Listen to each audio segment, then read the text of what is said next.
A mechanic's good deed for a disabled child leads to the arrival of a private jet, and an unbelievable twist. The small, cluttered garage smelled of motor oil and grease, the familiar scent of a mechanic's world. The noise of the heavy-duty air compressor buzzed in the background, and the clink of tools echoed as Nate Wilson, a mechanic with a love for fixing things, worked tirelessly on yet another old, beat-up car. He had worked in this garage for the past 15 years, his life, defined by engines, rusted parts, and the occasional thank you from a satisfied customer. But today, something felt different. It had started like any other ordinary day. The garage door opened early in the morning, and Nate got to work on the cars that lined the worn pavement. He didn't expect any major surprises. That was until a car pulled up outside, slowly, almost hesitantly, like it wasn't sure if it should stop. A middle-aged woman stepped out, her face weathered by time but kind, with eyes that spoke of struggle. She was dressed in an old, faded coat and had a small child in tow. The child, a boy no older than 6 or 7, was in a wheelchair, his legs immobile, his face full of wonder despite his obvious physical challenges. Nate stopped what he was doing and watched them approach. He wiped his hands on a rag and walked toward them, a friendly smile on his face. "Can I help you folks with something?" he asked, always ready to lend a hand, even if it wasn't related to a car. The woman hesitated, her eyes flicking to her son, who sat silently in his wheelchair, his hands resting on the armrests. We need some help," she said softly, almost as if she were ashamed.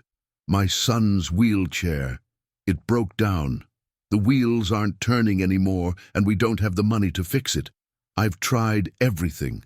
I heard you were good with repairs and, well, I was hoping—" Nate listened carefully, his heart sinking as he saw the look of helplessness in her eyes. He knew the struggles of living paycheck to paycheck, and he could tell this woman had no other options. "Don't worry about it," Nate said quickly, without thinking. "I'll fix it for you. No charge." The woman blinked in surprise, almost as if she couldn't believe what she was hearing. "But I don't have the money to pay you. Are you sure?" "I'm sure." Nate nodded with a reassuring smile. "It's just a wheelchair, right? It's nothing I can't handle." The woman seemed to relax, her shoulders sagging with relief. "Thank you. You don't know what this means." Nate gestured for her to bring the wheelchair inside the garage, where he could take a closer look. As she wheeled the chair into the garage, the boy smiled up at Nate. There was something about the way the boy looked at him, so innocent and trusting, that made Nate feel like he was doing more than just fixing a piece of machinery. In that moment, Nate realized he wasn't just repairing the wheelchair, he was giving the boy a little bit of freedom back. As Nate worked on the chair, he realized that it wasn't just the wheels that needed fixing. The entire mechanism was worn out. It would take a few hours to get everything back into working order, but it wasn't anything that would challenge Nate's skills. It was a simple fix, if not for the amount of love and care Nate would put into it. The woman and her son sat quietly in the corner, watching Nate work. The boy, whose name turned out to be Lucas, would occasionally ask Nate questions about what he was doing.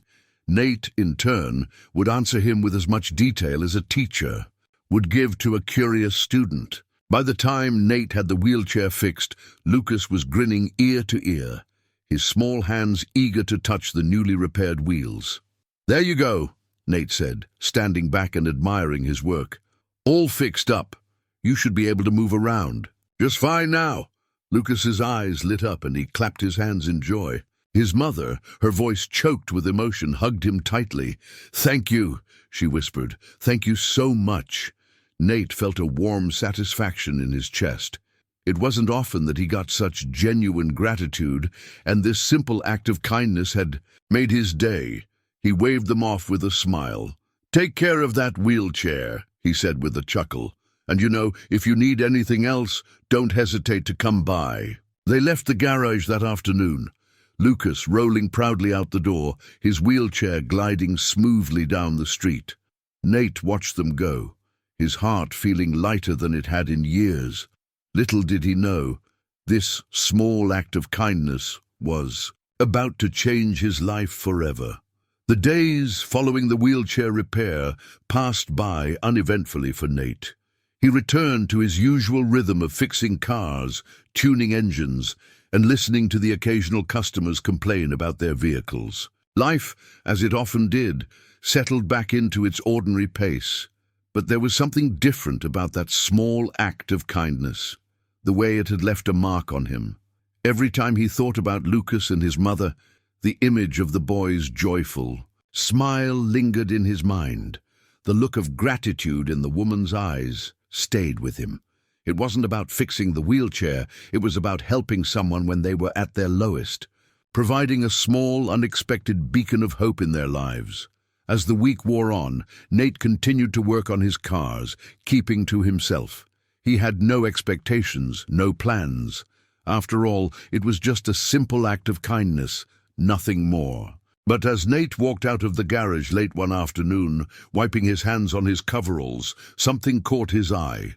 A sleek black car pulled up in front of his garage, the kind of car that screamed wealth with its polished chrome and tinted windows. It was an odd sight for this part of town. Nate raised an eyebrow, unsure of what to make of it. The car rolled to a stop, and a tall man in a sharply tailored suit stepped out. He adjusted his sunglasses, his posture exuding authority. Without a word, the man walked toward the door of Nate's garage, his polished shoes clicking against the pavement. "Can I help you?" Nate called out, a bit taken aback by the man's sudden appearance. The man glanced at Nate and then gave a slight nod, his voice low and smooth. "Mr. Nate Wilson?" he asked, his gaze never leaving Nate's face. "I'm Charles Turner. I represent a private client. He has a business proposition for you." Nate looked at the man, confused. A business proposition? What could someone like him, just a small-town mechanic, have to offer someone wealthy enough to send a suited representative? "Business proposition," Nate repeated, his brow furrowed. "I'm just a mechanic. I don't know anything about business deals." Charles smiled, but there was no warmth in it. "This isn't about business in the traditional sense, Mr. Wilson. It's about an opportunity. My client was very impressed with the work you did for his family, particularly the repairs you made on a wheelchair for a young child named Lucas." Nate felt a slight shift in his chest. Lucas, the boy from the other day? How could anyone know about that? He had fixed the wheelchair for free. No one but the mother and child had known. "Wait a minute," Nate said, stepping back slightly.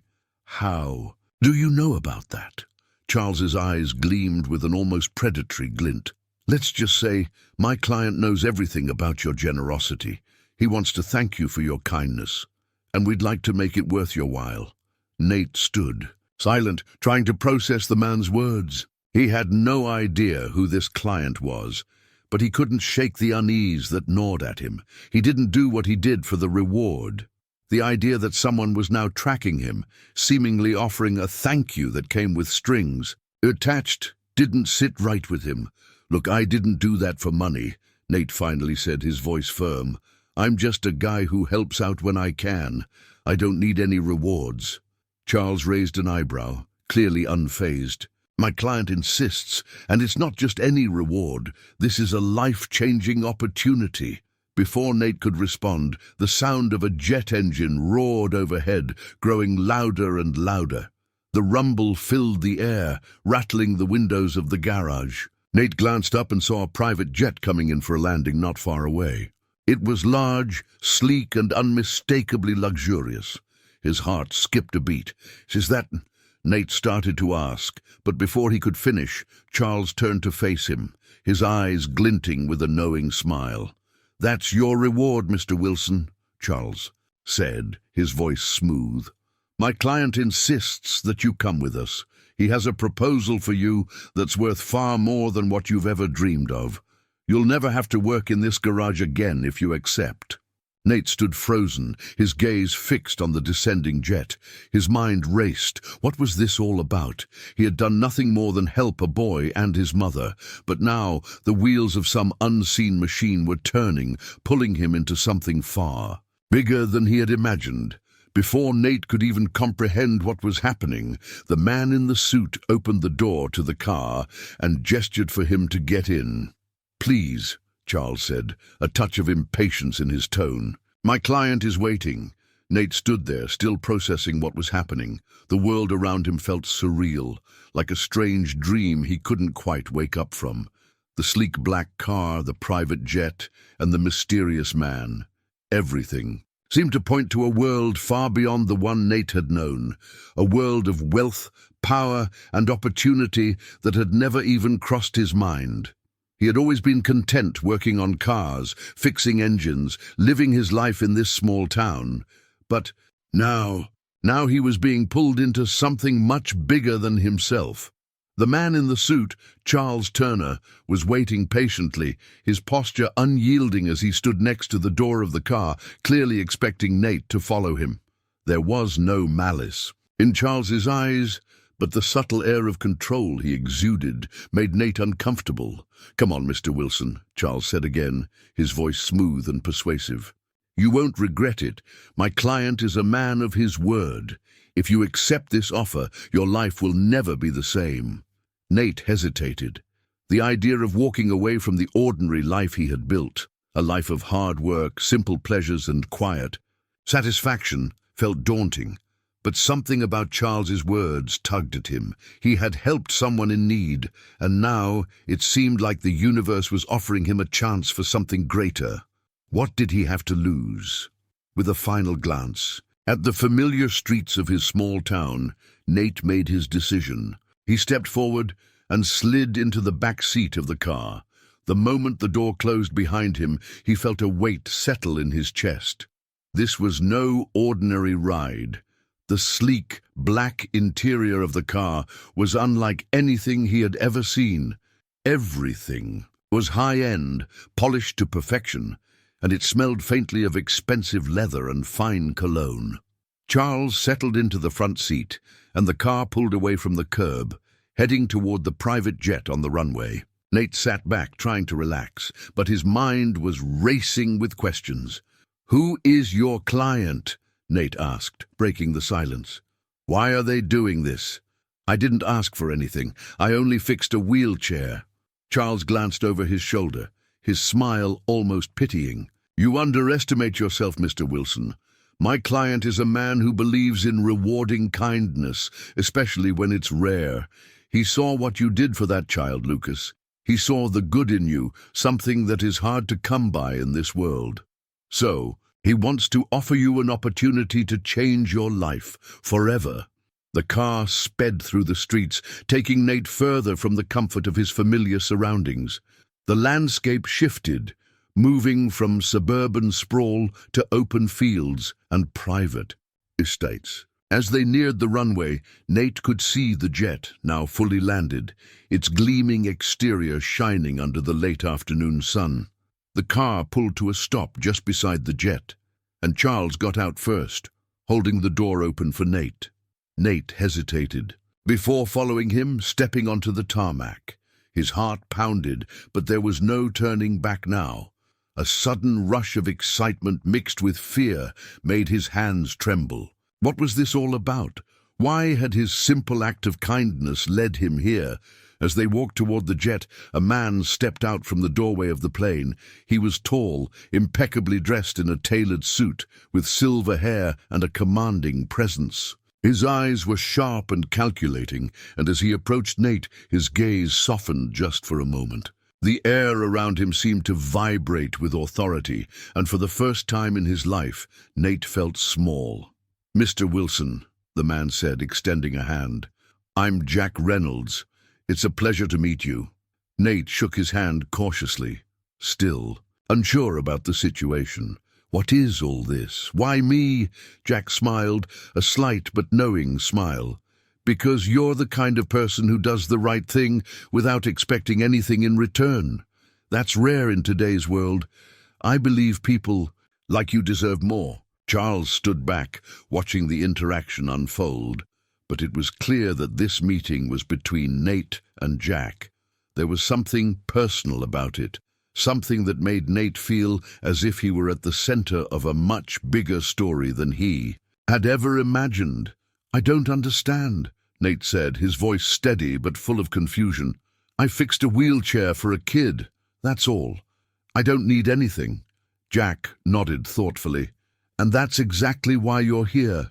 You've shown what kind of man you are, and I want to offer you a chance to use those qualities, your honesty, your generosity, in a much bigger way." Nate looked at him, bewildered. "What do you mean?" Jack motioned toward the jet. "I'm not just offering you a ride on my plane. I'm offering you a chance to leave this town behind, to work with me. I run a global network, Mr. Wilson, and I need someone like you, someone with a strong moral compass. I want to bring you into my organization." Nate's head spun. "Wait, what? A global network? What kind of organization are we talking about here?" Jack's smile widened slightly. "Think of it as a group of influential people who are working to make a positive impact in the world. We have resources, money, power, connections, and we use those resources to help people in need, people like Lucas and people like you. We're involved in many sectors: healthcare, education, infrastructure, and even technology. But we need people who aren't afraid to do things differently. I believe you have the potential to make a real difference." The words hit Nate like a freight train. He had spent his life fixing cars and struggling to get by. He had never even dreamed of stepping into a world like this, a world of influence, power, and global impact. The idea of working with Jack Reynolds, someone who seemed to control everything around him, was overwhelming. Jack saw the hesitation in Nate's eyes. "Take your time, Mr. Wilson. This isn't a decision to make lightly, but think about it. You've already proven that you're a man of integrity. I want you to join us and help us make the world a better place." Nate stood there, looking between the jet and the man who seemed to be offering him everything he had never imagined. His thoughts swirled, but one thing was clear. This was more than just an offer. It was a chance to be part of something bigger than himself. But could he walk away from the life he knew, the one that had defined him for so long? Nate stood frozen, looking from Jack Reynolds to the sleek private jet and then back at Charles, who remained silent, observing the exchange with an air of quiet anticipation. His heart raced as his mind wrestled with the gravity of the moment. What was he doing here? Just a few days ago, he was working in his garage, fixing cars, living a simple, unassuming life. Now he stood on the tarmac of a private airport, being offered a life filled with power, influence, and opportunities far beyond what he had ever imagined. Jack Reynolds, standing before him, radiated authority and wealth, but it was more than just that. There was a quiet magnetism to the man, an aura of confidence and control that seemed to bend the world around him. And yet, there was something in his eyes, a genuine belief in Nate's potential, that made it hard to brush off the offer. "You have to understand," Jack's voice broke through Nate's thoughts. "This isn't just about you fixing a wheelchair. That was just the catalyst. My client, the one who saw your act of kindness, believes in giving people like you an opportunity to do something meaningful with their lives. You've already proven that you can make an impact on one person's life. Imagine the scale of that, but on a global level." Nate looked down at his hands, worn and calloused from years of hard work. They were the hands of someone who had spent his life fixing things, mechanical things, practical things.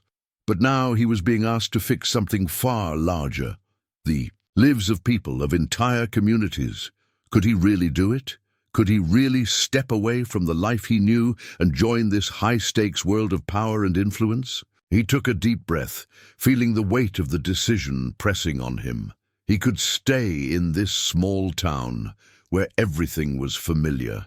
He could continue working on cars, living in relative obscurity, helping the occasional person who needed a repair.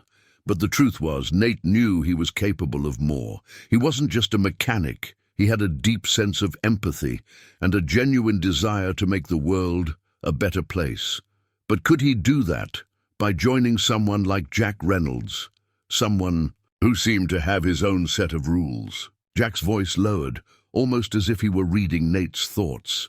This is about legacy, Mr. Wilson. It's not just about what you can do for yourself, but what you can do for the world. We have the resources, the networks, and the power to change lives, the kind of lives that really matter, lives like Lucas's, the people you help when no one else will. We can give you the tools to make that kind of difference, but you have to make the choice to step up. Nate's mind was in turmoil. His gut told him he had never been one to chase fame or fortune. But Jack was right about one thing. He had already made a difference to Lucas and his mother. He had taken a small, simple action, and it had made the boy's life better. What if he could do that on a much larger scale? Think about it, Jack continued, his tone persuasive but not pressuring.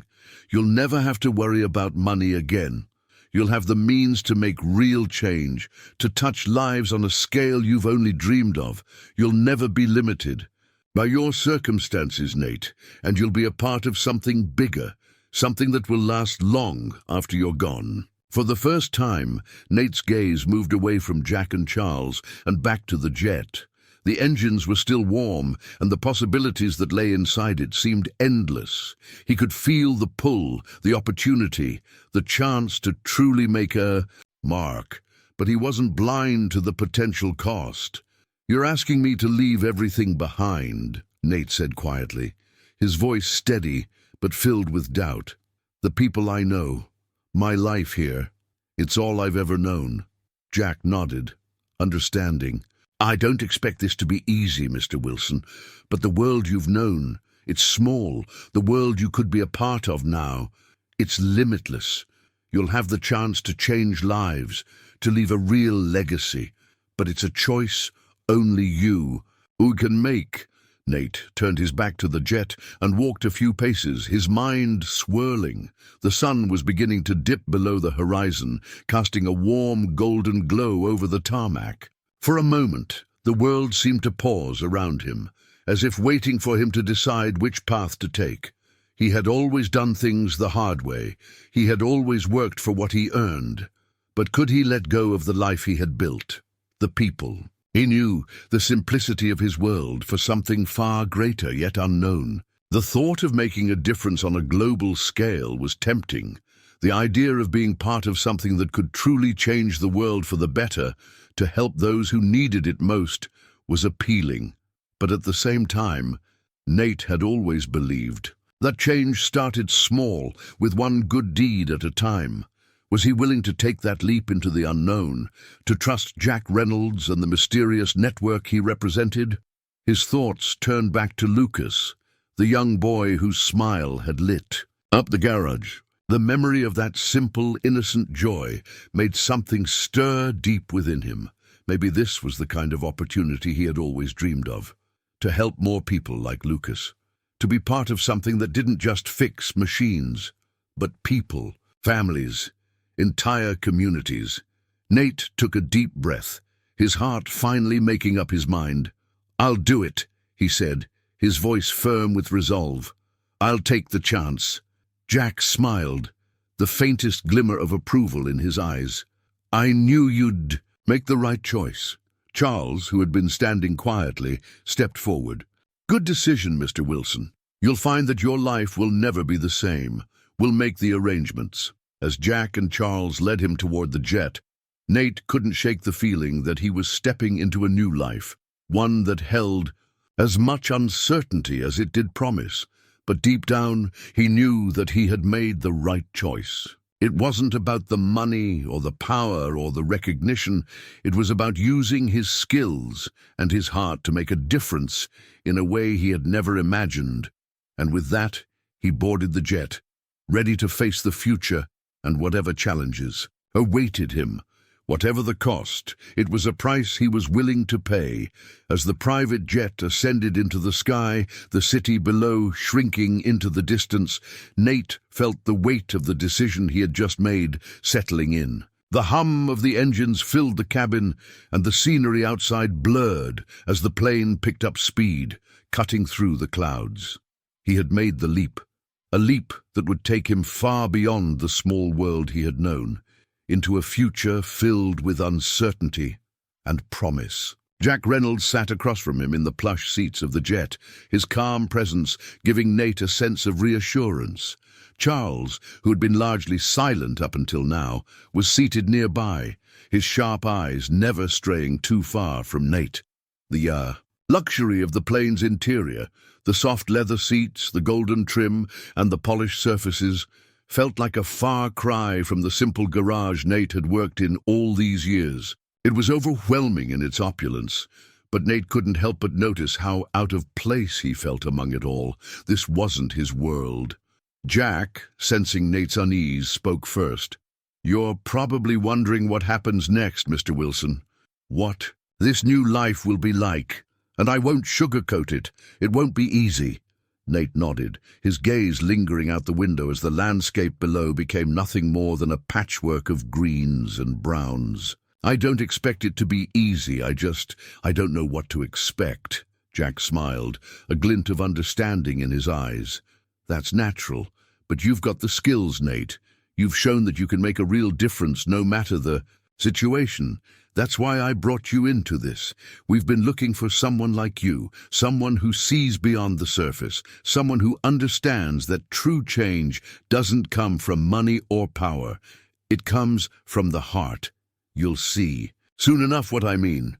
Nate felt a shift in his gut. Something about Jack's words struck a chord deep inside him. Was it possible that everything he had ever believed about helping people, about making a difference, was about to take on a much larger meaning than he had ever imagined? Jack leaned forward, his hands steepled in front of him. "What you're stepping into, Mr. Wilson, is not just a job, it's a mission. My organization is not just about wealth. It's about resources, yes, but it's also about influence. We've worked to build a network that helps people in the most meaningful ways. We provide healthcare in underdeveloped regions, educational opportunities for children who have none, and financial support to families who struggle to survive. But we need people with vision, people who don't just fix things, but who can see the bigger picture." Nate listened, his mind absorbing every word. He had always believed in small acts of kindness, helping people when they needed it most. But what Jack was saying was different. This wasn't just about fixing individual problems. It was about creating systemic change. "How does that all fit with me?" Nate asked, his curiosity growing. "I mean, I'm just a mechanic. What can I possibly do in a world like that?" Jack's eyes glimmered with a spark of confidence. "You're not just a mechanic, Mr. Wilson. You're someone who understands how to repair, how to make things work again. But what you don't see yet is how those same skills translate into something much larger. You'll be heading up operations in several of our regional offices. We'll need your insight, your ability to identify problems and fix them, but on a global scale. You'll be managing large teams, coordinating with governments, and using the resources we provide to create lasting change." Nate felt a sense of vertigo wash over him. This was no longer about fixing cars or even helping the occasional family in need. He was being asked to step into a leadership role, to coordinate large-scale projects that could affect entire communities. The weight of it all was beginning to settle in, and for the first time, Nate wasn't sure if he was ready. "What exactly are you asking me to do?" Nate asked, his voice still steady but filled with a hint of caution. "We're going to start small," Jack replied. "You'll begin with overseeing a project we've been planning in a remote part of Africa. There's a village there that has struggled with basic infrastructure, clean water, healthcare, education. We've already secured the funding, but what we need is someone who can help us put it all into action, someone who understands how to make things work, no matter the obstacle." Nate sat back in his seat, his mind racing. The scope of what Jack was asking him to do was monumental. It wasn't just about making repairs or offering small acts of kindness anymore. This was a whole new world, a world where his skills, his integrity, and his ability to see the potential for change would be tested on an entirely different scale. You don't have to make any decisions right away, Jack continued, sensing Nate's hesitation. Take your time, we'll land soon, and you'll meet with the team who's already in place for the first project. We'll give you all the details, but I want you to understand one thing. This is a chance for you to make a real difference, a chance that very few people get. Nate didn't respond immediately. His thoughts were too tangled, his emotions too raw. Could he really step into this world, a world where he would have to navigate politics, power, and expectations far beyond the garage he had once called home? Could he leave behind the simple life he had worked so hard to build? But as he looked at Jack, sitting across from him with that calm, reassuring demeanor, something inside Nate clicked. This wasn't just about money or power. It was about doing good on a much grander scale. It was about changing lives, not just fixing machines.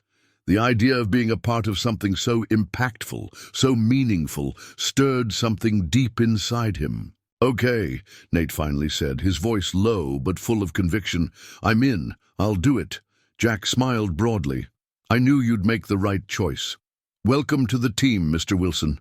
Your journey is just beginning." As the plane continued its steady ascent, Nate gazed out the window once again, this time with a sense of purpose he had never known before. He was no longer just a mechanic. He was a part of something larger, something that had the potential to change the world. And, for the first time in his life, Nate felt like he was exactly where he was supposed to be.